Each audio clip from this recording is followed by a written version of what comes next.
Formula One was born in 1946, built on the bones of pre-World War II Grand Prix racing. There wasn't a championship yet, just a loose set of rules balancing 4.5-litre naturally aspirated engines against 1.5-litre supercharged ones. The first true F1 races were debated, but by 1947, the Pau Grand Prix took the crown. The grids were filled with war-era machines and legendary names. Alfa Romeo's 158 was the early beast to beat. Achille Varzi, Reg Parnell, and Nello Pagani grabbed wins, while legends like Nuvolari and Caracciola exited the stage. Italy dominated the garage scene, especially Maserati. It was raw, experimental, and chaotic, but it set the wheels in motion. The F1 identity was just starting to form. The reign of Italian power and Mercedes precision, 1950 to 1957. F1 went official in 1950, and Alfa Romeo crushed the debut season with the roaring pre-war Alfetta 158. Farina took the first title, then Fangio followed up in 1951. But Alfa pulled out fast. Ferrari stepped in and dominated the early 50s, led by Ascari and the nimble Ferrari 500. The sport briefly switched to Formula 2 rules to fill grids, but by 1954, new 2.5-litre engines brought fresh blood. That's when Mercedes dropped in, with aerospace-level engineering and Fangio behind the wheel. They stormed the next 2 seasons, but tragedy at Le Mans in '55 forced their exit. Lancia folded too, handing their tech to Ferrari. Fangio, meanwhile, hopped teams and kept winning, grabbing 5 world titles by 1957. The legend was built.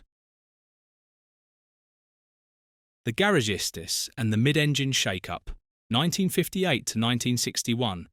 Fangio was out and the Brits stepped in. Mike Hawthorn took the 1958 title, but Stirling Moss stole the spotlight and then gave it away, sportsmanship style. That same year, Cooper's rear mid-engine setup shocked the world. Moss won Argentina. Brabham took the title in '59 and '60, and suddenly, Ferrari's front-engine beasts looked ancient. Colin Chapman's Lotus joined the party, and the British garagists started wiping the floor with big manufacturers. Enzo Ferrari sneered, but he knew the future. By 1961, Ferrari had flipped the layout and dominated again with the slick V6-powered 156.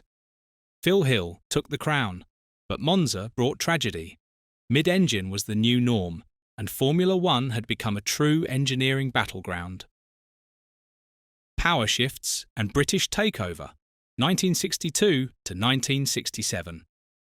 The 1.5-litre era kicked off with a game-changer, the Lotus 25, the first monocoque chassis.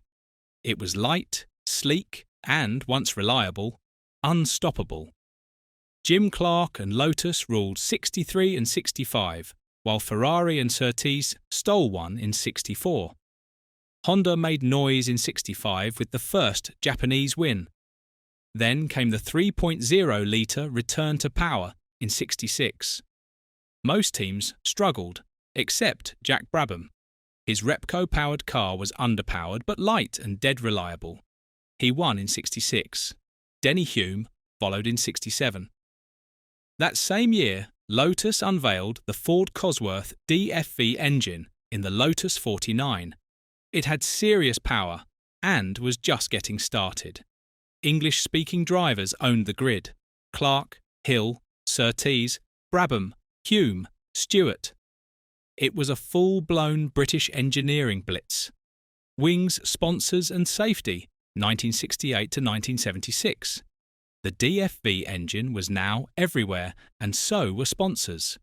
In 1968, Lotus ditched British Racing Green for gold leaf livery, launching modern F1 branding. That same year, wings took over, and full-face helmets became the norm. But tragedy loomed. Jim Clark died, and safety campaigns began. Stewart won in '69 with Matra, while Chapman's Lotus 72 soon rewrote car design. Rindt won posthumously in 1970. Then came Emerson Fittipaldi, who grabbed titles with Lotus and McLaren. By 75, Ferrari's Lauda was on top, but 1976 was chaos. His near-fatal Nürburgring crash and Hunt's dramatic title win defined a wild season. Ground effects were brewing, but for now, the game was power, downforce, and nerves of steel.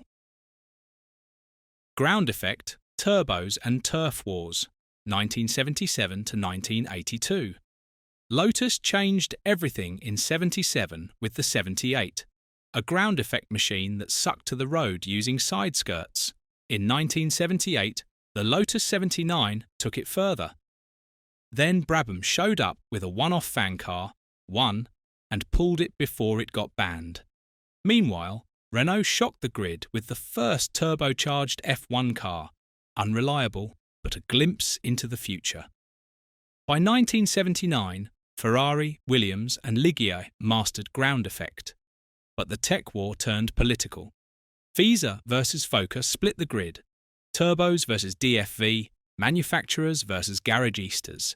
Tragedy struck with deaths and injuries. Yet innovation rolled on.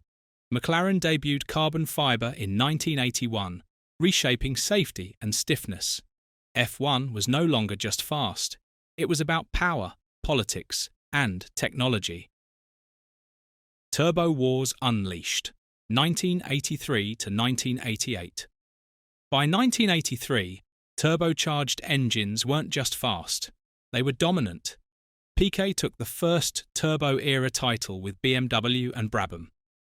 The old DFV was dead, turbos ruled everywhere. Horsepower exploded, engines hit over 1,300 bhp in qualifying by 86. But with that power came limits, fuel capacity, boost pressure, and eventually a ban by 89. This era also lit the fuse on iconic rivalries. Prost won with McLaren's Tag Turbo. Lauda edged him in 84 by half a point, and Senna rose as the next great. Williams-Honda crushed the constructors in 86 and 87, but driver tension let Prost steal another crown. Then came 88. McLaren-Honda went 15 for 16. Senna took his first title. F1 had become a turbocharged arms race and a spectacle. Electronics, ego and engine evolution, 1989 to 1993. With turbos gone in 89, 3.5-litre naturally aspirated engines took over. McLaren-Honda didn't blink. Prost won in 89, then Senna grabbed back-to-back titles. But their rivalry got ugly, climaxing in two infamous Japan collisions.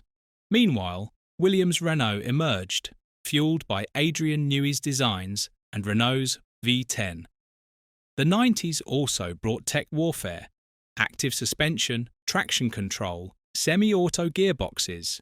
Whoever spent big won big. Senna and Prost still led the headlines, but by 92, Nigel Mansell and Williams crushed everyone with pure engineering. Prost returned in 93 and took one final title. Onboard cameras boosted fan access and sponsor appeal, but controversy brewed. Tech was beating talent, and fans knew it. F1 was faster, flashier, and fully wired. But something was about to break. 1994, the year that changed everything. For nearly a decade, Formula One felt bulletproof. Even with soaring speeds and removed driver aids, no one had died since 1986. But that illusion shattered at Imola. In one weekend, Rubens Barrichello crashed hard, Roland Ratzenberger was killed in qualifying, and Ayrton Senna, F1's biggest star, died during the race. The shock was global. Within weeks, Karl Wendlinger suffered a coma-inducing crash in Monaco. The FIA moved fast. Airbox power was reduced, exotic fuels banned, and wood planks added under cars to limit downforce. Sweeping regulation changes followed. Smaller engines, wider cockpits, and stricter aero rules. Amid the chaos, Michael Schumacher won his first title, but even that ended controversially after a crash with Damon Hill. 1994 wasn't just a season, it was a line in the sand. Safety would never be taken lightly again. Renault Power and the end of the privateer dream, 1995 to 1999. With 3-litre engines now the standard, Renault's V10 ruled. Schumacher won again in 95, leading Benetton to their only constructor's crown. But in 96 he jumped to Ferrari, beginning a long-term rebuild that started with 3 wins, more than the Scuderia had seen in 5 years. Meanwhile, Damon Hill claimed his long-awaited title. In 1997, Jacques Villeneuve won the championship, just barely. Schumacher collided with him at the finale, but was punished and disgraced. Renault left after that season, opening the door for McLaren Mercedes and Mika Häkkinen to win in 98 and 99. Off-track, F1 was changing. Iconic private teams folded. Lotus, Ligier, Tyrrell were gone. Even Benetton struggled. Jordan's success was a final flicker for independence. The factory era was taking over. Money, engines, and survival were now deeply linked. Ferrari's reign and the manufacturer boom, 2000 to 2005, the V10s became the gold standard, balancing power and efficiency, so F1 locked them in by 2000. That year, Schumacher broke Ferrari's title drought, then went on a historic run. 5 straight titles and dominance so total, it triggered rule changes. But the real story was who joined the fight. Renault returned. BMW, Honda, Toyota and Mercedes ramped up investments. F1 became an arms race. Bar rose, McLaren re-emerged, and Alonso finally dethroned Schumacher in 2005. New global races arrived as the sport pushed beyond Europe, chasing sponsors amid tobacco bans. Yet the grid was thinning. Minardi, Jordan and Sauber were bought out. By 2005's end, the V10 was retired. Power had shifted, on and off the track. Manufacturer money now dictated survival, speed and supremacy. V8's drama and the rise of Hamilton, 2006 to 2008.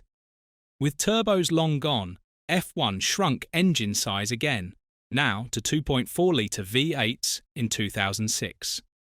Alonso and Renault defended their crowns, but Ferrari surged late. Schumacher nearly snatched the title before retiring, again. In 2007, the spotlight turned to a rookie, Lewis Hamilton. He stormed the grid with 9 straight podiums, sparking a feud with teammate Alonso.